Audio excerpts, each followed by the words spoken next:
नमस्कार, स्वागत है आपका कमोडिटी निवेश में, जहां हम आपको कमोडिटी से जुड़े तमाम सवालों के जवाब देंगे। साथ ही कमोडिटी मार्केट में ट्रेडिंग रणनीति बनाने में भी आपकी मदद करेंगे। कमोडिटी से जुड़े हुए सवाल आप हमसे अपने व्हाट्सएप पे मैसेज भेजकर आप पूछ सकते हैं। हमारा व्हाट्सएप नंबर है 9619873567। ये हमारा व्हाट्सएप नंबर है। आप अपने कमोडिटी से जुड़े हुए तमाम सवालों के जवाब हमें मैसेज कर सकते हैं और इस शो के दौरान आपके सभी कमोडिटी से जुड़े सवालों के जवाब दिए जाएंगे। और सवालों के जवाब देने के लिए हमारे साथ दो खास मेहमान हैं। निर्मल बंग से हमारे साथ कुणाल शाह जी है और साथ ही केडिया कमोडिटी के एमडी अजय केडिया भी होंगे। लेकिन आज सबसे पहले बात होगी कच्चे तेल की, जहां पर जबरदस्त तेजी दिख रही है। आज 2% से ज्यादा की तेजी के साथ $84 के ऊपर पहुंच गया है ब्रेंट क्रूड का भाव। 6150 रुपए के आसपास एमसीएक्स क्रूड कारोबार कर रहा है। 3.5% की तेजी हम एमसीएक्स क्रूड में देख रहे हैं। ऐसे में आपको क्या करना चाहिए, इन सभी मुद्दों पर बात करेंगे। कुणाल जी, क्या लग रहा है क्रूड में जिस तरह की तेजी दिख रही है, क्या आप करना चाहिए? ये तेजी कहां तक जाती दिख रही है आपको? ओपेक आपकी आप ऑयल की डिमांड देखिए तो ऑयल की डिमांड हो गई है प्री कोविड लेवल्स के पास। So we are almost at 100.5 million barrels per day. But oil की सप्लाई जो लास्ट 3 महीने से ओपेक ने प्रोडक्शन हाइक किया है, सो हर महीने 4 लाख बैरल्स 4 लाख। सो 1.2 मिलियन बैरल का इंक्रीमेंटल ग्रोथ हुआ है सप्लाई में। और डिमांड की बात करेंगे तो डिमांड और सप्लाई के बीच में जो गैप है वो बहुत वाइडन हो गया है। दो almost 1.5 to 2 million barrels per day का गैप चल रहा है डिमांड और सप्लाई के बीच में। तो जब तक ओपेक इंटरवेन नहीं करता है ये मार्केट में in order to hike the production sharply, so एक ही महीने में ये 4 लाख बैरल का जो प्रोडक्शन आने वाले 10 महीने तक बढ़ाने की जो बात है, इससे मार्केट में जो डेफिसिट है वो वाइडन होती जा रही है और इसके कारण ऑयल के प्राइसेस बढ़ रहे हैं। सो दूसरे एनर्जी के जो दाम है, जैसे कोयला है या फिर नेचुरल गैस है, ये सभी के दाम बढ़ रहे हैं बहुत ही रैपिडली। सो ऑयल को उससे भी सपोर्ट मिलता हुआ नजर आ रहा है। सो अभी फिलहाल तो कोई मंदी के ट्रिगर नजर नहीं आ रहे हैं। 6120 के आसपास बाय कीजिए, 6200 6240 का टारगेट रखिए। और मुझे लग रहा है कि on the down side maximum 6060 तक के लेवल्स आपको तेल दिखा सकता है। मंदी की संभावना नहीं लग रही, तेजी की उम्मीद है। हमारे साथ एनर्जी एक्सपर्ट नरेंद्र तनेजा भी जुड़ गए हैं। सर, स्वागत है आपका ईटी नाउ स्वदेश पर। सर, आपको क्या लग रहा है, कहां तक ये तेजी जाएगी? देखिए, अभी जो भी हमको देखने को कीमत मिल रही है, जो आज जिस स्टेज पे कीमत पहुंची है, उसकी मुख्य वजह ये कुल मिलाकर के जो एनर्जी क्राइसिस से एक मार्केट में एंजाइटी पैदा हो गई है कि भाई इसका एकदम इमीडिएट सॉल्यूशन नहीं हो पाएगा। चाइना जैसे देश में जो है वो एनर्जी क्राइसिस है, भारत में भी कुछ सवाल उठ रहे हैं और पश्चिम यूरोप में तो हम देख ही रहे हैं। और कई जगह जो है जहां पहले नेचुरल गैस नहीं मिल पा रही है, उनको सप्लाई में कंस्ट्रेंट आ रही है, तो वहां पे डीजल का प्रयोग हो रहा है।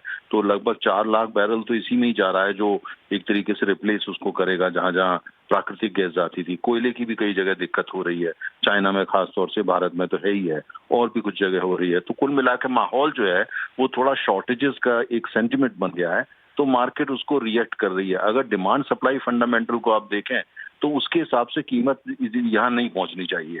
सप्लाई जो है वो बहुत कंफर्टेबल तो नहीं है, लेकिन यह है कि ऐसी नहीं है कि कीमत उस रेंज में चली जाए जिस रेंज में जा गई है। तो मुझे ऐसा लगता है अभी थोड़ा वेट एंड वॉच करना पड़ेगा, कम से कम 5-7 दिन, और देखते हैं क्या होता है। लेकिन मुझे ऐसा लगता है कि अगर ये जो है मार्केट इस एंग्जाइटी को समझ लेती है कि भाई ये इतनी एंक्शियस होने की जरूरत नहीं है, ठीक है, गैस की शॉर्टेज है, चाइना में जो कोल की शॉर्टेज है वो जल्दी पूरी हो जाएगी, भारत के अंदर भी कहा जा रहा है 10 दिन में ठीक हो जाएगा। अगर ऐसा सब कुछ पॉजिटिव होता है, मार्केट उस पर रिएक्ट करती है, तो मुझे लगता है स्टेबलाइज होना चाहिए, क्योंकि डिमांड सप्लाई फंडामेंटल से कीमत जो आ गई है बिल्कुल वो जस्टिफाई नहीं होता। तो जो कई जगह भारत के अंदर भी अभी पूरी तरीके से जो है प्री कोविड लेवल पर डिमांड नहीं पहुंची है, खासतौर से डीजल की, टर्बाइन फ्यूल की भी वहां नहीं पहुंची है अभी। कई और इकोनॉमी में भी यही सिचुएशन है। तो मुझे लगता है कि अभी जो है इसका ओपेक तो फायदा उठाएगा, उनको तो फायदा होता है, लेकिन रशिया बहुत खुश नहीं है, वो नहीं चाहता कीमत बहुत ज्यादा ऊपर जाए, क्योंकि उससे रिन्यूएबल पे लोग दुनिया ज्यादा जाएगी। तो मुझे ऐसा लगता है कि अभी थोड़ा वेट एंड वॉच करना पड़ेगा। लेकिन जो आज प्राइस है ये डिमांड सप्लाई के फंडामेंटल को जस्टिफाई नहीं करती। जस्टिफाई नहीं कर रही तो नीचे कहां तक आ सकते हैं भाव? कोई अनुमान सर आपका? देखिए, अभी जो सिचुएशन आज बनी हुई है पूरी दुनिया में, आज हेडलाइन जो है वो एनर्जी क्राइसिस की है, तो जी उस जी। समय कोई अनुमान देना जो है वो उचित नहीं होगा। अभी जो है कि जब तक कि एनर्जी क्राइसिस की जो पूरे दुनिया में माहौल बना हुआ है, हेडलाइन बनी हुई है, जब तक ये थोड़ा सेटल नहीं होती, तो क्योंकि देखिए तेल का जो बाजार होता है उसमें डिमांड सप्लाई फंडामेंटल के साथ सबसे बड़ा जो रोल प्ले करता है वो मार्केट का एक एंग्जाइटी जो होता है और जियो पॉलिटिक्स करता है। इस समय जियो पॉलिटिक्स भी चल रही है, रशिया की गैस सप्लाई को लेकर जियो पॉलिटिक्स है, ऑस्ट्रेलिया की कोल सप्लाई चाइना को वो जियो पॉलिटिक्स है ना। तो बहुत सारे कारण होते हैं। भारत में तो मानसून भी एक फैक्टर रहा है। तो कुल अभी इसलिए मैं थोड़ा वेट करना चाहूंगा। अभी इस समय कहना, जब तक क्राइसिस थोड़ा सा जो है वो ऑल क्लियर नहीं होती या काम डाउन नहीं होती है, कोई भी प्रेडिक्शन करना ठीक नहीं होगा। सर, नेचुरल गैस को लेकर क्या आउटलुक है? क्या लग रहा है नेचुरल गैस में भी यही कहानी है, अभी वेट एंड वॉच करना चाहिए, अभी तेजी बनी रहेगी या नरमी अब दिखेगी नेचुरल गैस में? नेचुरल गैस में देखिए जहां जहां दो तरह से नेचुरल गैस जाती है, जहां सीएनजी, जहां पे एलएनजी जाती है और दूसरी तरफ जहां पाइप्ड गैस है। जो पश्चिम यूरोप में जो क्राइसिस पैदा हुआ है वो पाइप्ड गैस हुई है, खासतौर से जो रशिया से है। लेकिन उसके रहते हुए स्पॉट मार्केट एलएनजी की वो भी काफी ऊपर जा चुकी है। और जो लॉन्ग टर्म कॉन्ट्रैक्ट्स हैं अभी कोई ज्यादा रीनेगोशिएट तो नहीं करा, लेकिन ऐसी हालत रहे तो 2 महीने बाद वो भी रीनेगोशिएट की बात आ जाएगी। क्योंकि तेल की तरह गैस की मार्केट ग्लोबल नहीं है, रीजनल है काफी हद तक। तो गैस की मार्केट तो मुझे लगता है थोड़ा ठीक होने लगेगी जल्दी, खासतौर से पश्चिम यूरोप में आने वाले। लेकिन दूसरी तरफ जैसे भारत की जहां तक बात है, गैस की कोई इशू नहीं है, कीमतें जरूर ऊपर गई हैं, कोयले की भी ऊपर गई हैं, लेकिन जो सप्लाई कंस्ट्रेंट गैस को लेकर के इंडिया में नहीं है, या चाइना को भी ज्यादा नहीं है। कोल को है चाइना में, लेकिन बाकी चीजों को नहीं है। तो इसलिए जो देखना ये पड़ेगा कुल मिलाकर के जो क्राइसिस हैं ये थोड़ा रिजॉल्व, मुझे लगता है रिजॉल्व होनी चाहिए, क्योंकि अमेरिका इस पर लगा हुआ है, यूरोपियन यूनियन लग गई है, चाइना भी लग गया है, भारत भी लगा हुआ है। मुझे लगता है आने वाले 2 हफ्ते में ये जो है थोड़ा सा क्राइसिस जो है वो थोड़ा ठंडी होने लगी। उसके बाद कोई रेंज कहाँ जाएगी, क्या होगी, वो जो फिगर निकल के आएगी और जो उस समय एनालिसिस निकल के वही एक्यूरेट होगा। आज का जो एनालिसिस है या जो भी प्रोजेक्शन होंगे वो मतलब वो बिल्कुल एक्यूरेट हो नहीं सकते। शुक्रिया तनेजा जी, आपने वक्त निकाला और एनर्जी मार्केट की एनालिसिस की और बताया कि आगे क्या आउटलुक हो सकता है और क्या बड़े इवेंट है जिस पे नजर रखनी चाहिए। चलिए, हमारे साथ केडिया जी भी है। केडिया जी, आपका आउटलुक क्रूड और एनजी पर आज के लिए? गुड इवनिंग विश्वा जी। अगर हम एनर्जी पैक की अगर बात करें तो डेफिनेटली एनर्जी पैक के अंदर ग्लोबल मार्केट में जो न्यूज बनी हुई है, क्राइसिस बना हुआ है, वो कहीं ना कहीं प्राइसेस को सपोर्ट करेगा, नेचुरल गैस और क्रूड को। एज ऑफ नाउ हमें लगता है कि ओपेक के स्टेटमेंट का रिलीफ जैसा सीन दिखाई दे रहा था, बट ऐसा हुआ नहीं है जिस ढंग से एक प्रोलॉन्ग पीरियड लिया गया है। तो अनलेस एंड अनटिल ओपेक का वापस रिमर्ज नहीं आता है, स्टेटमेंट कुछ चेंज होकर, I think prices are heading towards $90 for brent. और डोमेस्टिक मार्केट पे आज एक इंपॉर्टेंट चीज ये भी हुई कि रुपए में जो गिरावट आ रही, क्योंकि एक कैस्केडिंग साइकिल बन चुकी है कि एक तरफ रुपए में गिरावट आ रही क्योंकि तेल के भाव तेज हो रहे और तेल के भाव एमसीएक्स पे तेज हो रहे क्योंकि रुपए में गिरावट आ रही है। तो ओवरऑल मुझे लगता है कि क्रूड डोमेस्टिक मार्केट की अगर बात करें एमसीएक्स पे तो इमीडिएट टारगेट तो 60 to 20 का है, बट ओवरऑल 6300 का भी लेवल जल्द क्रॉस कर सकता है इनकेस अगर कोई इंटरवेंशन ग्लोबल मार्केट में नहीं दिखता। वहीं नेचुरल गैस में थोड़ा सा हमने देखा था कि रशिया से अपडेट आने के बाद एक कूल डाउन हमने पिछले हफ्ते में आते हुए जरूर देखा, बट 400 का लेवल नहीं तोड़ पाया। तो टाइमिंग मुझे लगता है जब तक प्राइस 420 का लेवल होल्ड करके चल रही है, नेचुरल गैस के प्राइसेस में और तेजी बन सकती है, जो अपसाइड में वापस 475 से 480 तक का भी लेवल दिखाई दे। तो overall energy market as of now tight है और मार्केट में अभी भी बाइंग की जा सकती है। यानी नेचुरल गैस और क्रूड दोनों ही इनकी बाइंग की सलाह है। कुणाल जी ने भी क्रूड को बाई करने की सलाह दी है और अजय जी का तो नेचुरल गैस पे 475 से 480 रुपए तक का भी टारगेट आ रहा है। कुणाल जी, आपका नेचुरल गैस का क्या टारगेट है?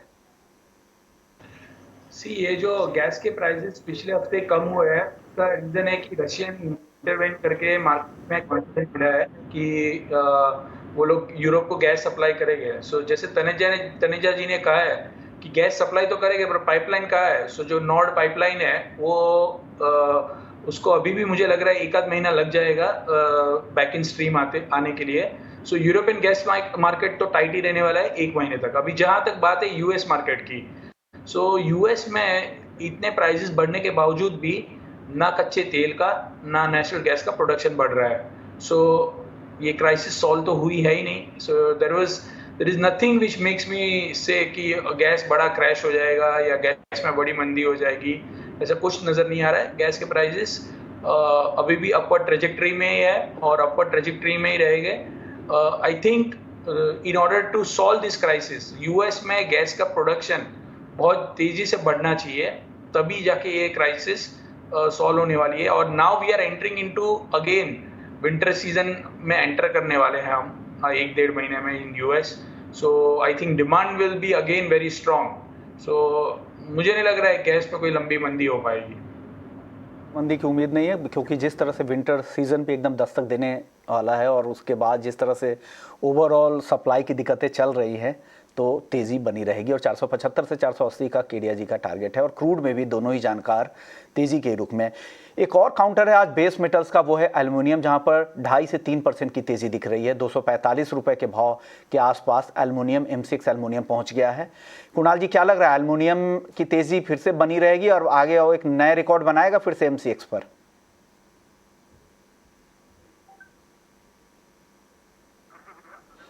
की तेजी कंटिन्यू रहेगी. एल्यूमिनियम के प्राइसेस और भी ऊपर जा सकते हैं, क्योंकि चाइना में जो मेजर एल्यूमिनियम प्रोड्यूसिंग प्रोविंस है, उसमें दो प्रॉब्लम चल रहे हैं. वहां पे एक तो 10% प्रोडक्शन कट आ गया है. ओके, सो उसके कारण जो चाइना का रफली 3 से 3 मिलियन टन का ओवरऑल प्रोडक्शन चाइना से एल्यूमिनियम का डाउन चल रहा है. और ऊपर से जो नया प्रॉब्लम चालू है वो पावर क्राइसिस. एल्यूमिनियम, आपको just to give the knowledge, aluminum is the highest power consuming metal in base metals.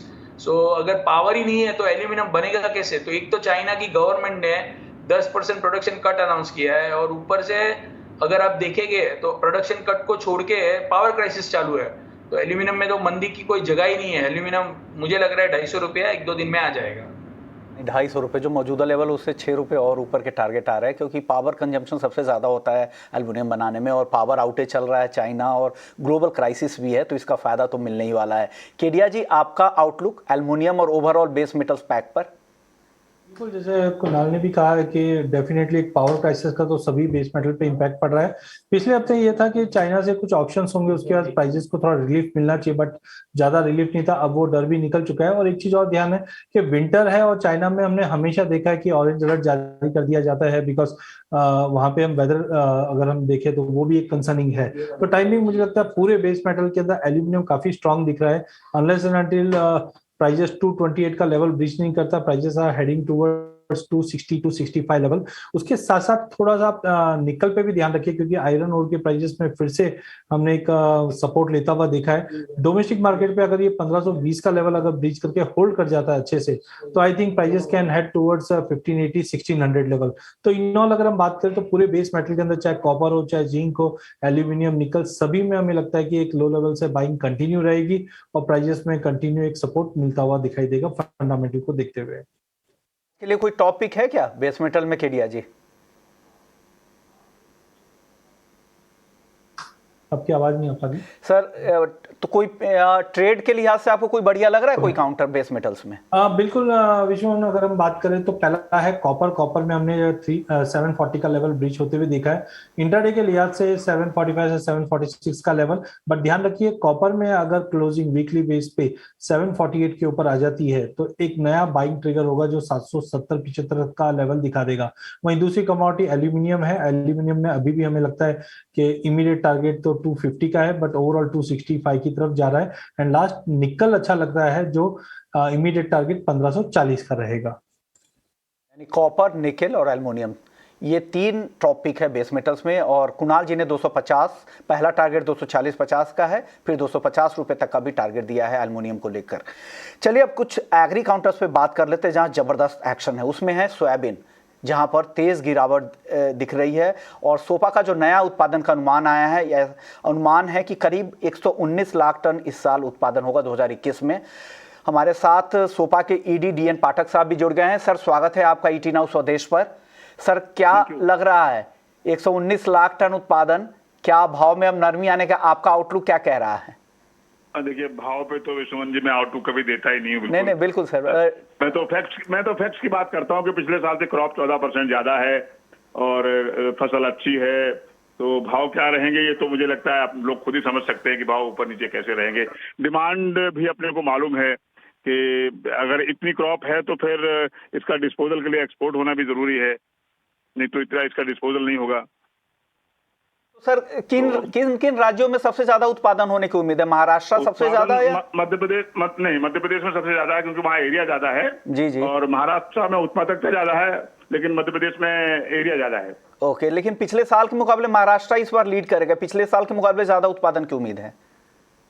हाँ, क्योंकि महाराष्ट्र में थोड़ा एरिया बढ़ा है, मध्य प्रदेश में एरिया कम हुआ है। महाराष्ट्र में उत्पादकता बहुत अच्छी है। ओके, और ये सरकार का सर अनुमान था 123 लाख हेक्टेयर में बुआई का अनुमान है सोयाबीन का। आप लोग का अनुमान क्या है सोफा का सर? मैंने 120 लाख हेक्टेयर निकाला है, मैंने तो सैटेलाइट से सर्वे करवाया है। तो कुछ एरिया जो खराब हो गया है, जहाँ पे सोयाबीन पहले बोई गई लेकिन बर्बाद हो गई, तो वो तो सैटेलाइट में नहीं आएगा। हालांकि सरकारी रेवेन्यू रिकॉर्ड में उन्होंने सही बोला कि सोयाबीन बोई गई है, लेकिन वो क्योंकि बोने के बाद जर्मिनेट नहीं हुई या खराब हो गया है, पानी भर गया है, सूखा पड़ गया, तो वो एरिया हमने निकाल दिया है। ओके, सो सर आप लोगों का सर्वे कितने जिलों में हुआ था? देश के जितने भी सोयाबीन के उत्पादक क्षेत्र 51 जिलों में, जो कि 51 जिले हैं जो मिला के करीब 95% एरिया कवर करते हैं। ओके ओके सर, फिर अगला अनुमान आप कब जारी करेंगे सोफा की तरफ से? मार्च फर्स्ट वीक में। मार्च फर्स्ट वीक में। चलिए, शुक्रिया आपका पाठक साहब, आपने तमाम जानकारी दी। क्या आपकी रिपोर्ट है, सर्वे में क्या कुछ निकल के आया है, फिर आगे भी आपसे बात होती रहेगी सोयाबीन के मार्केट को लेकर। केडिया जी, आपको क्या लग रहा है, सोयाबीन का उत्पादन अब बढ़ने वाला है? क्या और गिर सकते हैं भाव? क्या 5,000 तक भी फिसल के जाएगा सोयाबीन का भाव क्या? देखिए, उम्मीद तो जरूर है कि जो प्रोडक्शन के नंबर्स है उसके बाद प्रेशर रहेगा, और आज हमने प्रेशर भी प्राइजेस में बनते हुए देखा। बट एक खास बात आप देखेंगे तो तेल के भाव में अभी भी तेजी बनी हुई है, जो कहीं ना कहीं सोयाबीन को भी थोड़ा सपोर्ट करेगा। नवंबर वायदे की बात करें तो 5500 का लेवल जो काफी इंपॉर्टेंट सपोर्ट लेवल था, ये तोड़ चुका है। टाइमिंग मुझे लगता है कि 5150 5200 के करीब का एक बेस बनाता हुआ दिखाई देगा। फ्री फॉल जैसा सिचुएशन नहीं, क्योंकि आज भी जब मंडियों में बात हुई मेरी तो 25% मॉइस्चर कंटेंट अभी भी है। तो धीरे धीरे मुझे लगता है कि प्राइजेस जो है वो डाउन साइड ही रहेंगे, बट ऐसा कोई बड़ा फ्री फॉल क्रैश जैसा नहीं देख रहे, क्योंकि विंटर्स भी है, यहाँ पे पोल्ट्री इंडस्ट्री की डिमांड भी धीरे धीरे बढ़ना चालू हो जाती है। सेकेंडली, जिस ढंग से हमने ब्रेंट में तेजी देख रहे हैं, उसका एक सपोर्ट पाम ऑयल को मिलता हुआ दिखाई दे रहा है, और पाम ऑयल के चलते बाकी ऑयल भी महंगे हैं, चाहे मस्टर्ड ऑयल की बात करें चाहे सोया ऑयल की बात करें। तो ओवरऑल मुझे लगता है कि सोयाबीन में हाँ गिरावट जरूर है। क्रॉप साइज को जो एस्टिमेट्स आए हैं उसको देखते हुए जो 5150 टाइमिंग मुझे सपोर्ट दिखाई दे रहा है। जबकि तेल के भाव के चलते ग्लोबल मार्केट में भी हमने सोयाबीन को सपोर्ट लेते हुए देखा। यहाँ पे भी मुझे लगता है वो एक मुख्य कारण रहेगा जो प्राइजेस को सपोर्ट करेगा। ओके, यानी ये व्यू है आपका सोयाबीन को लेकर। कुणाल जी, आप कुछ अपनी राय देना चाहेंगे क्या एडिबल ऑयल मार्केट पर? I think more than seeds मुझे ऑयल ज्यादा बेटर लग रहा है because of crude oil. Biodiesel demand बढ़ रही है, बट ऑलरेडी बढ़ी हुई है और एलिवेटेड लेवल्स पे रहेगी। तो biodiesel demand will drive the prices of edible oils, और इन पर्टिकुलर एडिबल ऑयल्स में मुझे बेटर लग रहा है सीपीओ के प्राइसेस मौजूदा लेवल से और 4 से 5% की आपको अपसाइड दिखा सकते हैं। सो सीपीओ में मुझे लग रहा है आपको बाइंग करना चाहिए। बिल्कुल सही। आज दोराब मिस्त्री साहब से भी बात हो रही थी, गोदरेज इंटरनेशनल के डायरेक्टर, उन्होंने भी कहा था कि 5 से 7% की तेजी सीपीओ में और आ सकती है। मलेशिया में आज जो प्रोडक्शन के डेटा आए हैं, जो अनुमान आए हैं, वो कम रहने का अनुमान है। सुबह हमसे उनसे बात की तो उनका भी यही अनुमान था कि 5 से 7% की तेजी आ सकती है। चलिए कुछ कॉलर्स से बात कर लेते हैं। हमारे साथ अरुण भाटिया जी का मैसेज आ रहा है व्हाट्सएप पे, जैसलमेर से हैं, ग्वार और सरसों के बारे में जानना चाह रहे हैं। केडिया जी, क्या लग रहा है ग्वार और सरसों में क्या करना चाहिए अभी? देखिए, सरसों अगर हम बात करें तो अभी फ्यूचर पे बैन है। जिस ढंग से हमने सरकार पूरे एडिबल ऑयल पैक के अंदर जो कंसर्न्स है उसको देखते हुए, टाइमिंग मुझे लगता है कि सामने सोइंग है, और सोइंग के टाइम पे ज्यादा करके भाव में अगर गिरावट आ जाती है तो सोइंग इंपैक्ट कर सकती है। इसके लिए मुझे नहीं लगता है कोई फ्री फॉल जैसा सिचुएशन मस्टर्ड में बनेगा, क्योंकि अभी भी मस्टर्ड ऑयल का डिमांड बना हुआ है। हाँ, अगर हम ओवरऑल एक्शन की बात करें तो उसके हिसाब से 8250 से लेकर 8650 का जो दायरा है, इसी दायरे में मस्टर्ड ट्रेड करता हुआ दिखाई देगा। वहीं गवार की बात करें तो आज एक्चुअल में अगर हम देखें तो गवार को क्रूड से काफी अच्छा कोरिलेशन मिलता है। जिस ढंग से क्रूड में तेजी बनी हुई है उसका सपोर्ट हमें गवार से गवार गम में आते हुए देखा। रेशियो वाइज देखा जाए तो गवार गम गवार सीड के मुकाबले काफी अच्छा दिखाई देता है। बट अभी भी मेरी सलाह रहेगी, जब तक प्राइजेस 6150 6200 के ऊपर वीकली बेस पे क्लोज नहीं करती है गवार सीड, थोड़ा सा कॉशियस रही है। बिकॉज जो हमने पिछले महीनों में बड़ी तेजी देखी थी वो फंडामेंटली कहीं पे भी सपोर्ट दिखा नहीं रही है। तो मेरे हिसाब से 6200 जब तक वीकली बेस पे क्लोज नहीं करता है, देयर इज अ प्रोबेबिलिटी कि वापस हम 5600 5700 के लेवल देख पाए। तो जल्दबाजी नहीं करनी चाहिए ये लेवल पे लेने की। वहीं गवार गम की अगर बात करें तो 10,850 के ऊपर क्लोज करना काफी इंपॉर्टेंट है। इसके ऊपर वीकली क्लोज होता है तो ही हम ये तेजी है वो कंटिन्यू होते हुए देखेंगे। अदरवाइज हो सकता है प्राइजेस 2 दिन की तेजी के बाद फिर से एक प्रॉफिट बुकिंग काउंटर पे आते हुआ दिखाई दे। ओके, यानी गोआर्गम अगर 10,800 के ऊपर अगर क्लोज नहीं होता है तो वीकनेस का डर लगा रहेगा, अगर उसके ऊपर क्लोज होता है तो आगे की तेज़ी बनेगी। और ग्वारसीड का जो इन्होंने टारगेट दिया है, पोजिशनल व्यू है, 6,100 रुपये का टारगेट है। चलिए अगले कॉलर है हरीश है रेवाड़ी से। इनका सवाल है गोल्ड में क्या करना चाहिए। कुणाल जी क्या करना चाहिए? काफ़ी सुस्त ट्रेड आज के दिन में दिख रहा है, 47,000 के आसपास ही घूम रहा है गोल्ड। क्या करंट लेवल पे कुछ ट्रेड बन रहा है क्या? यूएस में जो डॉलर इंडेक्स है, यूएस में जो डेटा आए थे पेरोल्स के, वो गोल्ड के लिए बहुत तेजी के डेटा थे, बट वो जो जॉब का नंबर्स खराब आए, that is because of the low participation in the payrolls report. So ये बहुत ज्यादा बुलिश नहीं था जो इनिशियली लगा सबको, और उसके बाद हमने करेक्शन देखा। डॉलर इंडेक्स स्ट्रांग हो रहा है, यूएस की बॉन्ड यील्ड बढ़ रही है और बढ़ने वाली है, तो शॉर्ट टर्म में गोल्ड में कोई लंबी तेजी नहीं होगी। इंट्राडे के लिहाज से 47,200-250 मैक्सिमम अपसाइड आपको गोल्ड में देखने मिल सकता है। अगर आप लॉन्ग है तो वहां पे एग्जिट हो जाइए और वो लेवल से आप धीरे धीरे शॉर्ट कर सकते हैं। ओके, यानी यहाँ से 200-250 रुपये ऊपर की तरफ आपको शॉर्ट पोजीशन बनानी है, या अगर लॉन्ग करना है तो यहाँ पे करके 200-250 रुपये ऊपर की तरफ निकल जाएं। अगले कॉलर हैं रंजीत सिंह हैं। उनका सवाल है 2 लॉट गोल्ड उन्होंने 46,300 रुपये पे बेच रखा है। केडिया जी क्या लग रहा है, ये लेवल दिखेगा क्या? विजय, मुझे नहीं लगता है मार्केट में कोई बड़ा फॉल या बड़ा जंप है। मार्केट बिल्कुल एक सीमित दायरे में ट्रेड करता हुआ दिखाई देगा। टाइमिंग, आज यूएस मार्केट भी हॉलीडे पे है तो कोई बड़ा इवेंट शाम के सेशन में दिखाई नहीं दे रहा है। इनको एक स्टॉप लॉस रखना चाहिए, क्योंकि हमने शुक्रवार को भी देखा नॉन फार्म का डेटा आने के बाद 380 तक का हाई मारा। तो अनलेस एंड अनटिल 47,400 का लेवल ब्रीच नहीं करता है, पॉसिबिलिटी हम पुल बैक देखें, बट 46,750-800 से नीचे मुझे टाइमिंग जाता हुआ नहीं दिखाई दे रहा है। तो बेटर है 47,380 या 400 का स्टॉप लॉस मेंटेन रखिए। आज दिन के सेशन में थोड़ा तेज है, जो हमें लगता है 47,100 से 200 तक का लेवल दिखा दे, बट उसके बियॉन्ड जाता हुआ नहीं दिखाई दे रहा है। तो एक दायरा रहेगा, उसी दायरे में मार्केट ट्रेड करेगा। यानी आपको अपने सेल कॉल पोजीशन से जो गिरावट है उस गिरावट में ढूंढ लीजिए कि इस लेवल पे आपको निकल जाना चाहिए, क्योंकि बड़ी गिरावट की उम्मीद तो नहीं है। अभी यहाँ से 700 रुपये तो नहीं गिरने वाला है, ऐसा केडिया जी मानते हैं। चलिए अगले कॉलर से पहले, उससे पहले चांदी देख लेते हैं। यहाँ भी हल्की कमजोरी है, हालांकि रेंज बाउंड ही ट्रेड दिख रहा है। कुणाल जी क्या लग रहा है, चांदी में गिरावट या तेजी अब यहाँ से?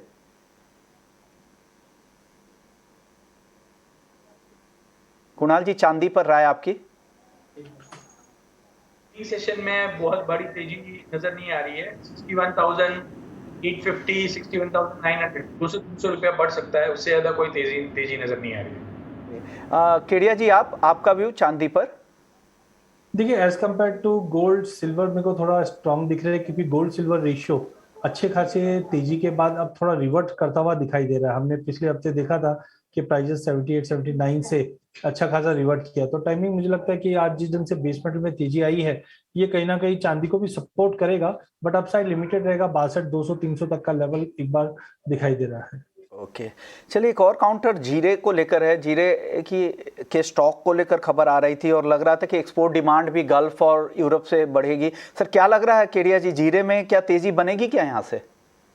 देखिए, जिस ढंग से हम अनलॉकडाउन की प्रक्रिया देख रहे हैं, डिमांड धीरे धीरे इंप्रूव हो रही है, but I think October month थोड़ा साइलेंट ही रहेगा, क्योंकि अभी भी एक्सपोर्ट की डिमांड जो बढ़ भी रही है, बट शिपमेंट जो है उसका कंसर्न अभी भी बना हुआ है बिकॉज ऑफ फ्रेट के जो चार्जेस है उसको लेकर। ओवरऑल प्राइजेस अच्छे जरूर लग रहे हैं, बट सोइंग सामने भी खड़ी है। तो आई थिंक प्राइजेस 14,400 से लेके 15,200 का जो ब्रॉडर रेंज है, इसी रेंज में जीरा ट्रेड करता हुआ दिखाई देगा। हाँ, 1-2 दिन के लिहाज से हमें लगता है 46,600 के करीब लेके चलिए 14,850 तक का एक जंप देखने मिल जाएगा। बड़े ब्रेकआउट के लिए थोड़ा वेट करना पड़ सकता है। नवंबर एंड के बाद जब मिडिल ईस्ट अच्छे से ओपन अप हो गया, चाइना से डिमांड इंप्रूव हो रही, तो ही हम तेजी देख पाएंगे। अदरवाइज एक दायरा है, उसी दायरे में मार्केट ट्रेड करेगा। अगर आपको खरीदना है तो 14,850 के टारगेट के लिए खरीद सकते हैं। चलिए कमोडिटी निवेश को यहीं समेटने का वक्त है। शुक्रिया केडिया जी आपका, कुणाल जी आपका, आपने वक्त निकाला और बेहतरीन ट्रेडिंग कॉल्स भी दिए। तो कमोडिटी निवेश में फिलहाल इतना ही, लेकिन आप बने रहिए ईटी नाउ स्वदेश के साथ। ब्रेक के बाद लेकर आएंगे मनी मंत्र। नमस्कार।